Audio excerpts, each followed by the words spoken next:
Hello friends, पिछली class में हमने ली चैटलियर प्रिंसिपल के बारे में पढ़ा था।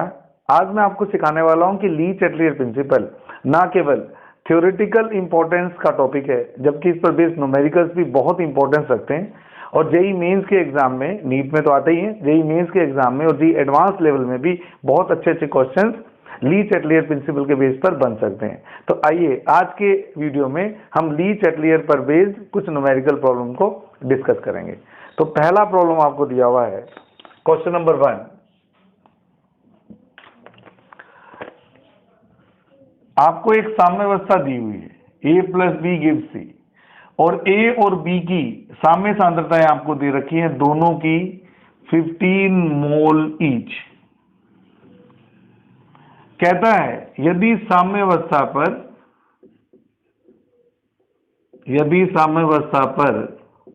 पात्र का आयतन, यदि साम्यावस्था पर पात्र का आयतन दुगुना कर दिया जाए, यदि साम्यावस्था पर पात्र का आयतन दुगुना कर दिया जाए तो नई साम्य स्थिति पर, जब एक बार डिस्टर्ब होने के बाद नई साम्य स्थिति आएगी, नई साम्य स्थिति पर ए व बी की सांद्रताएं, नई साम्य स्थिति पर ए व बी की सांद्रताएं क्रमशः 10 मोल प्रति लीटर हो जाए तो साम्य स्थिरांक Kc की गणना करो। साम्य स्थिरांक Kc की गणना करो। साम्य स्थिरांक Kc की गणना करो। ये मान लीजिए आपको मोल पर लीटर में दे रखा था 15 मोल पर लीटर। तो प्रथम साम्य में अगर ए और बी की सांद्रताएं 15 मोल प्रति लीटर हैं और आयतन को दुगना करने पर जो नया साम्य स्थापित हुआ, तब इनकी जो साम्य सांद्रताएं वो 10 मोल प्रति लीटर हो जाएं तो साम्य नियतांक Kc का मान ज्ञात करना है। सबसे पहले तो हमें ली चैटलियर प्रिंसिपल में ये लगाना है। आप लोगों को अच्छे से पता है कि इस अभिक्रिया में डेल्टा Ng का मान ऋणात्मक है। अब आप याद कीजिए, जिन अभिक्रियाओं में डेल्टा G का मान नेगेटिव होता है तो आयतन बढ़ाने पर अभिक्रिया आगे जाती है, पीछे जाती है। आयतन बढ़ाने पर अभिक्रिया पश्च दिशा में जाती है। अब ये हमने पढ़ा हुआ है ली चैटलियर प्रिंसिपल में। पश्च दिशा का मतलब ये है कि अभिक्रिया में उत्पाद थोड़ा खर्च होगा और अभिकारक के मोल बढ़ेंगे। अब इस क्वेश्चन का डेटा देख के तो ऐसा नहीं लगता, 15 मोल प्रति लीटर है और बाद में कह रहा है 10 मोल प्रति लीटर, ये तो कम हो गया। लेकिन एक्चुअली कम नहीं हुआ, क्योंकि जैसे ही आपने आयतन को दुगना किया, ये जो सांद्रताएं थी ये 15/2 होनी चाहिए थी उसी सेकंड। ये भी हो गया होगा 15/2 उसी सेकंड, और ये भी होगा 15/2 उसी सेकंड। और मान लीजिए C की प्रारंभिक सांद्रता A दे रखी है, क्योंकि मुझे दे नहीं रखी, तो ये कितना होना चाहिए था? ये होना चाहिए था A/2 मोल पर लीटर। लेकिन आपको दिया हुआ है ये दोनों 10-10 हैं, तो जो 7.5 मोल होने चाहिए थे पर लीटर में, अगर वो आपको 10 मोल पर लीटर दिया हुआ है तो इसका मतलब क्या हुआ कि रिएक्शन कहां मूव की होगी? रिएक्शन पश्च दिशा में मूव की होगी। और पश्च दिशा में कितने मोल ऐड हुए? 2.5 मोल ऐड हुए। भाई ये 7.5 हैं, तो मैं उस 10 मोल को ऐसे लिख देता हूं। भाई साम्य सांद्रता 10 मोल आई ना, तो मैंने क्या मान लिया? होनी तो चाहिए थी 7.5, लेकिन दे रखी है 10, तो इसको मैं ऐसे लिख सकता हूं कि 7.5 में 2.5 मोल एक्स्ट्रा ऐड हुए ड्यू टू बैकवर्ड रिएक्शन। अब अगर 2.5 मोल एक्स्ट्रा ऐड हुए हैं रिएक्टेंट के लिए, तो क्या यही 2.5 मोल्स प्रोडक्ट में घटे नहीं होंगे क्या? यस। तो ये जो 0.5A है, इसमें से आपने 2.5 को माइनस करना है। दोबारा फिर देखिए, अगर प्रोडक्ट रिएक्टेंट में कन्वर्ट होगा, तो अगर ये दोनों 10-10 मोल हैं, यानी कि 2.5 मोल एक्स्ट्रा आए हैं बैकवर्ड रिएक्शन के कारण, तो अगर बैकवर्ड रिएक्शन के कारण 2.5 मोल एक्स्ट्रा आए हैं ए और बी के, तो क्या सी के इतने कम नहीं हुए होंगे क्या? यस। तो ये प्रारंभिक साम्य स्थिति की कैलकुलेशन है और ये दूसरी साम्य स्थिति का केस है। आप लोग जानते हैं साम्यावस्था में Kc का मान तो बदलता नहीं, तो दोनों साम्यावस्थाओं के लिए Kc का मान बराबर रहेगा। इसलिए अगर मैं ये वाली वैल्यू पुट करता हूं तो C का एक्टिव मास अपॉन A का एक्टिव मास और B का एक्टिव मास इक्विलिब्रियम पर, और यहां पे भी C का एक्टिव मास, A का एक्टिव मास और B का एक्टिव मास दोनों साम्य स्थिति पर ही है, नो डाउट, क्योंकि Kc का एक्सप्रेशन केवल साम्य अवस्था में लिया जाता है। अब प्रारंभिक स्थिति क्या थी, इसके मोल थे A, ये दोनों थे 15 इंटू 15। अंतिम स्थिति क्या है 0.5 A माइनस 2.5, और इन दोनों के कितने दिए हुए बेटा 10 और 10 दिए हुए। तो पहले इसको इजी कर लेते हैं, ये हो जाएगा 2 2, ये हो जाएगा 3 3, तो मेरा एक्सप्रेशन आ जाएगा, यहां लिख देता हूं, A/9 is equal to 0.5 A minus 2.5 divided by 4। On solving this A की वैल्यू आती है बेटे 45।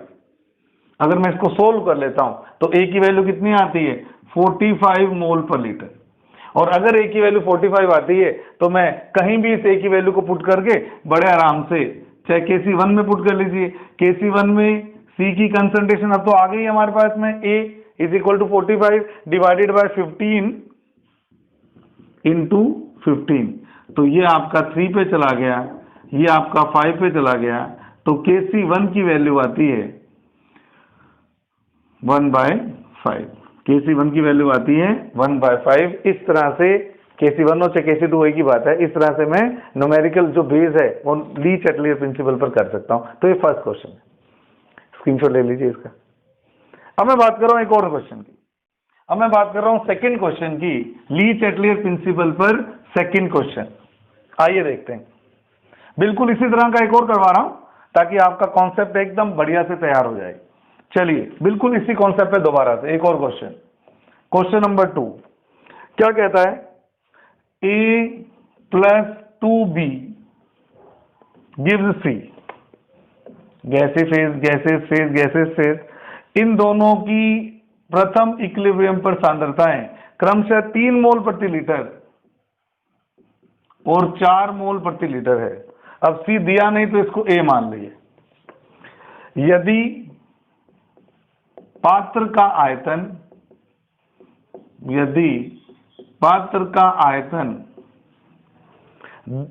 दुगुना कर दिया जाए,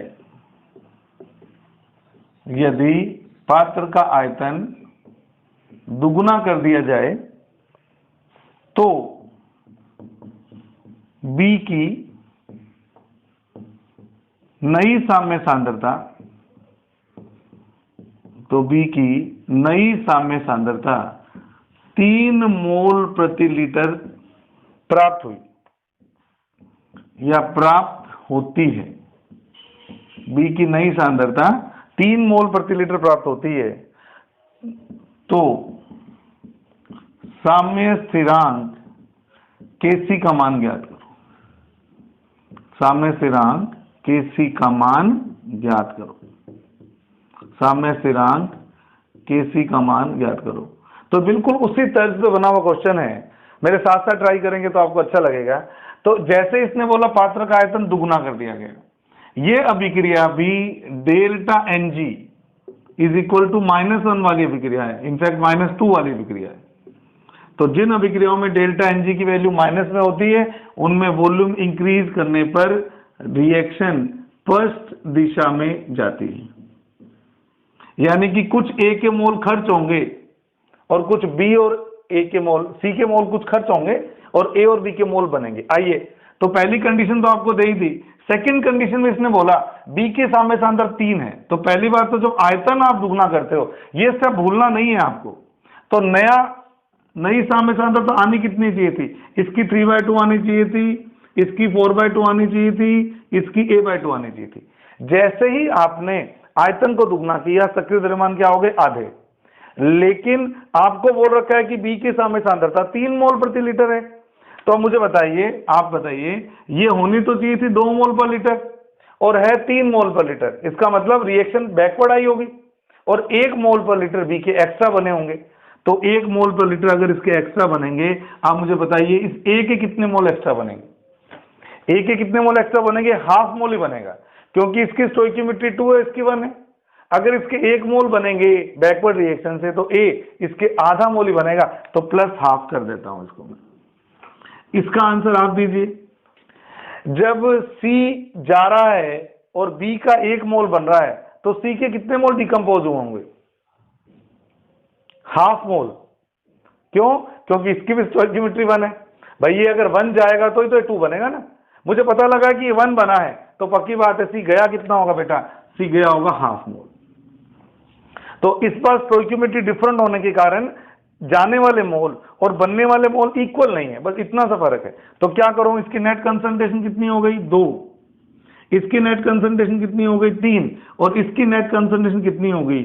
A - 1/2। अब वही बात वापस सेम कॉन्सेप्ट है। पहले वाला equilibrium constant is equal to दूसरे वाला इक्विलिब्रियम कांस्टेंट, तो C की कंसंट्रेशन अपॉन A की कंसंट्रेशन और B की कंसंट्रेशन का स्क्वायर है। इस बार स्टोइकियोमेट्री 2 है। और नई कंडीशन में भी C की इक्विलिब्रियम कंसंट्रेशन, A की इक्विलिब्रियम कंसंट्रेशन, B की इक्विलिब्रियम कंसंट्रेशन की पावर 2। तो फर्स्ट इक्विलिब्रियम में ये कंडीशन थी और सेकंड इक्विलिब्रियम में ये कंडीशन है। तो आइए, फर्स्ट इक्विलिब्रियम में C कितना था? A, और A कितना था? 3, और B कितना था? 4 का स्क्वायर। नए इक्विलिब्रियम में ये हो गया A - 1/2। A कितना हो गया? 2, और B कितना हो गया? 3 का स्क्वायर। तो सोल्व कर लीजिए। एक 4 की पावर से 4 कैंसिल हो गया बेटा, एक 3 की पावर से ये 3 भी कैंसिल हो गया। तो ये A/4 is equal to A - 1/3। तो अगर मैं क्रॉस मल्टीप्लाई करता हूं तो 4A - 4 is equal to 3A। तो यहां से मेरे A की वैल्यू आ गई 4। A की वैल्यू आ गई 4। पिछली बार की तरह का क्वेश्चन है। तो अगर A की वैल्यू 4 आ चुकी है तो KC1 में इस डेटा को यूज कर रहा हूं। इनिशियल इक्विलिब्रियम पर ये A था, A की जगह कर दिया मैंने 4, और ये था 3, और ये आ रहा है 4 का स्क्वायर। तो एक 4 से एक 4 कैंसिल हो गया, तो KC1 की वैल्यू आ गई 1/12। इस तरह से हमें ली चैटलियर प्रिंसिपल से ये देखना है कि अगर वॉल्यूम में कुछ चेंज किया तो रिएक्शन कहां मूव करेगी नए इक्विलिब्रियम को अचीव करने के लिए। तो क्योंकि बैकवर्ड में मूव कर रही है और मेरा डेटा भी इसको जस्टिफाई करता है कि अगर बैकवर्ड में मूव करेगी तभी तो बी और ए के मोल्स बढ़ेंगे और सी के मोल क्या होंगे? कम होंगे। तो ये तो डायरेक्शन में निकाल रहा हूं, वो किस बेस पे निकाल रहा हूं? वो केवल और केवल ली चैटलियर प्रिंसिपल के बेस पे निकाल रहा हूं। तो ये 2 क्वेश्चन लगभग एक जैसे मैंने आपको दिए। आइए अब हम थर्ड क्वेश्चन की बात करते हैं जो कि ली चैटलियर प्रिंसिपल पर बेस्ड है। ये थोड़ा सा अलग है, आप लोग ट्राई करेंगे तो आपका आंसर जरूर आएगा। चलिए अब मैं बात करता हूं न्यूमेरिकल नंबर 3 की। अब मैं बात करता हूं न्यूमेरिकल नंबर 3 की। तो न्यूमेरिकल नंबर 3 क्या कह रहा है? देखिए, क्वेश्चन नंबर 3 में आपको दे रखा है A2 + 2B gives 2AB। Gaseous phase की रिएक्शन है। तो इनिशियल इक्विलिब्रियम पर यह दिया हुआ है 3 मोल पर लीटर, ये दिया हुआ है 2 मोल पर लीटर, और इस बार ये भी दिया हुआ है 3 मोल पर लीटर। तो क्वेश्चन थोड़ा डिफरेंट है। इस बार क्या कहता है? ये कहता है आयतन में वृद्धि करने पर, आयतन में वृद्धि करने पर AB के मोल में, AB के मोलों में 66.6% की कमी आती है।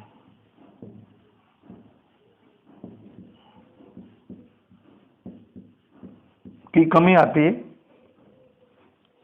बताइए किस अंतिम आयतन तक, बताइए किस अंतिम आयतन तक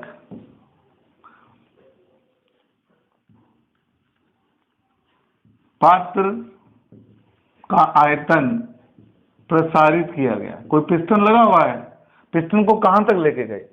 किस आयतन तक पात्र का आयतन प्रसारित किया गया? किस आयतन तक पात्र का आयतन प्रसारित किया गया। ये क्वेश्चन भी डेल्टा एन जी नेगेटिव का ही क्वेश्चन है। बाई चांस आज सारे question delta N G negative वाले ही है।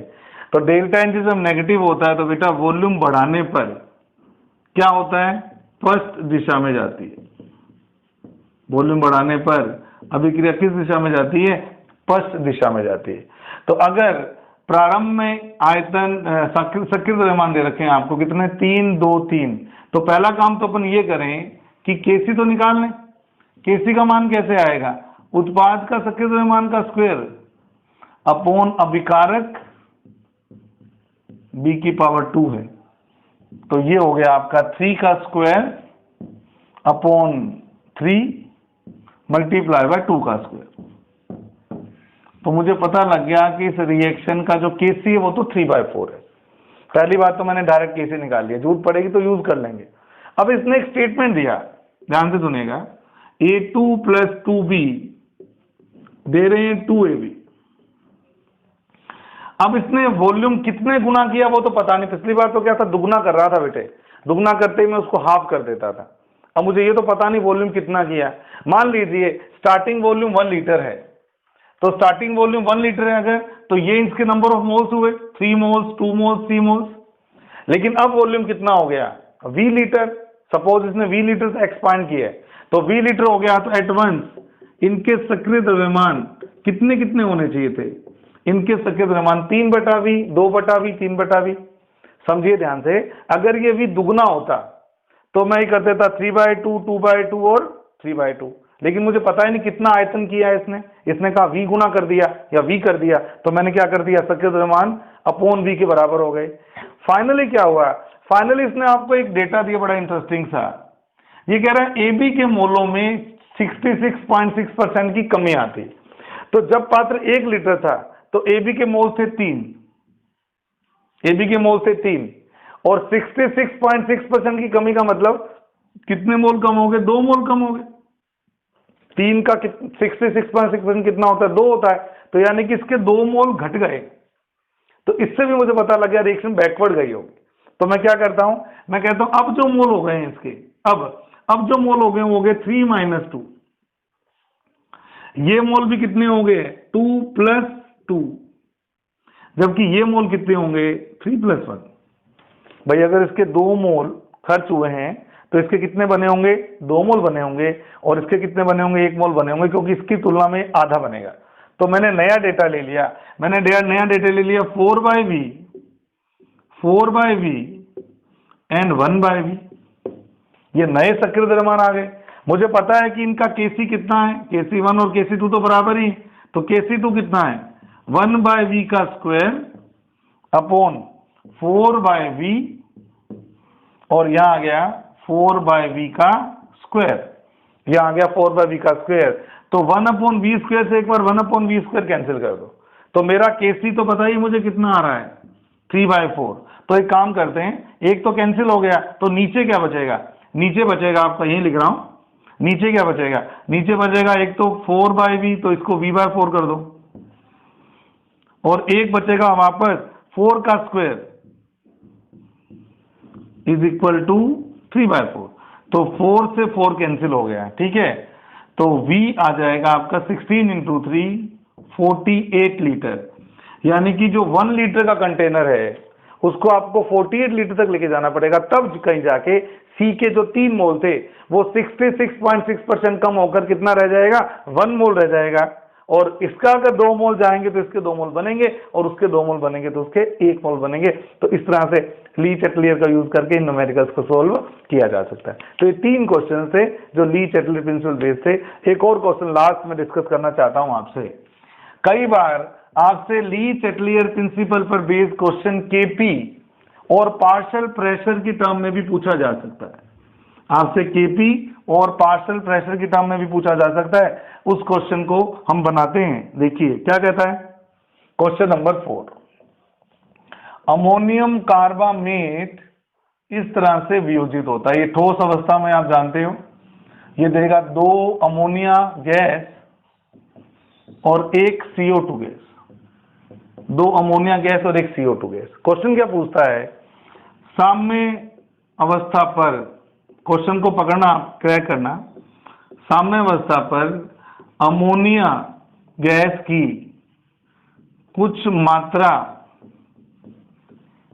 अतिरिक्त मिला देने से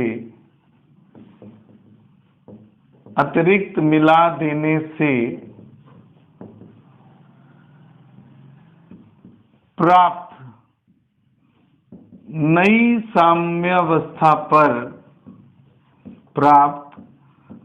साम्यावस्था पर अमोनिया का आंशिक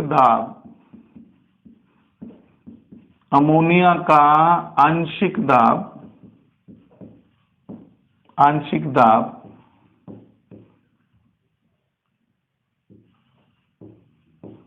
मूल मतलब पुराने वाला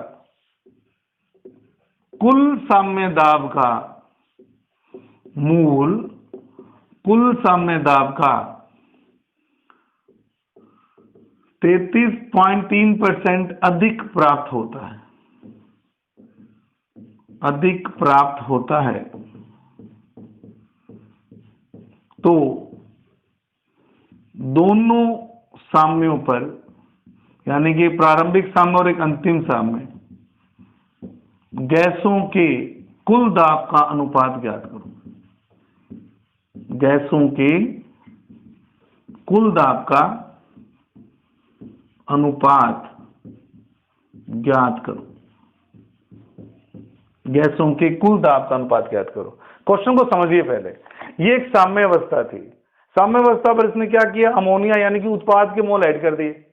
उत्पाद के मोल ऐड करेंगे तो क्या होगा, रिएक्शन आपकी बैकवर्ड जाएगी। तो उसमें क्या हुआ कि अंतिम जो अवस्था आएगी आपकी, जो फाइनल स्टेज आएगी, उसमें मुझे अमोनिया के वाष्प दाब, आंशिक दाब की गणना करनी है और मुझे ये पी के पदों में ही करना पड़ेगा, क्योंकि मुझे कोई डेटा तो दे नहीं रखा।